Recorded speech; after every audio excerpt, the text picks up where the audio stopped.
Candy 28. That being said, it's very rude, all things considered, for Carcat to start a war on Harry Anderson's birthday. John's floating above the outskirts of the human capital, letting the breeze toss him to and fro.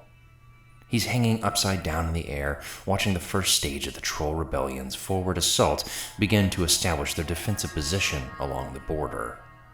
Despite the government's paranoid crackdown on troll reproduction, they've ended up vastly outnumbered anyway, thanks to the incalculable deluge of troll ghosts pouring down from the sky over the last decade. Someone with political opinions might think that this entire quagmire was one of the human government's own making. John isn't really on record as having political opinions, but he does think that the government approached this entire subject like it was trying to hold on to a water balloon by squeezing it too tight, and now it's about to explode in their faces. He's wondering if he should go see his son one last time before that happens. The battle is shaping up to be a pretty serious engagement, both sides armed to the teeth with all modern military technology at their disposal. Warships, laser guns, laser cannons, laser mines. Laser mines? Would those be mines that shot lasers, or lasers that tripped mines? John hasn't been keeping up with the recent innovations in weaponry, although he has noted that the lock industry has finally started to take off. Dave said that this was all to be expected in a war economy, but John tuned out most of his analysis, which is what everyone does when Dave starts talking about the economy. A flash above the clouds catches John's attention. Another ghost falling down from wherever it is they come from. John follows after the light with an exhausted sigh.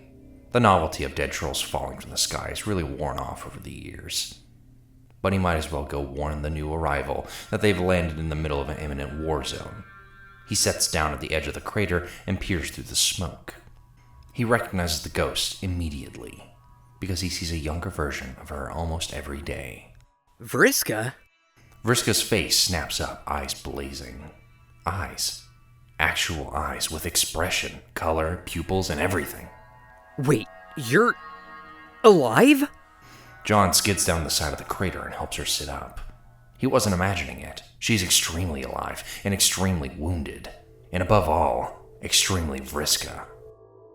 Oh my god, you're not just Vriska.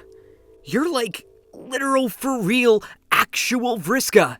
Vriska shoves John away and staggers to her feet. There's a bleeding gash on her head and something lodged in her chest. It appears to be the same material as whatever was piercing the center of Teen Jade's corpse. She's bleeding bright blue all down her side, but her expression is wild. What the fuck are you talking about? Where am I? I can't be here. I have to go back.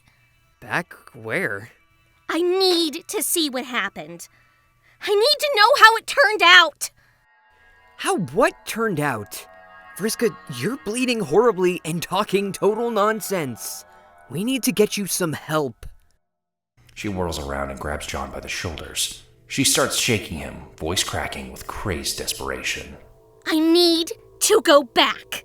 I need to see. I need to see.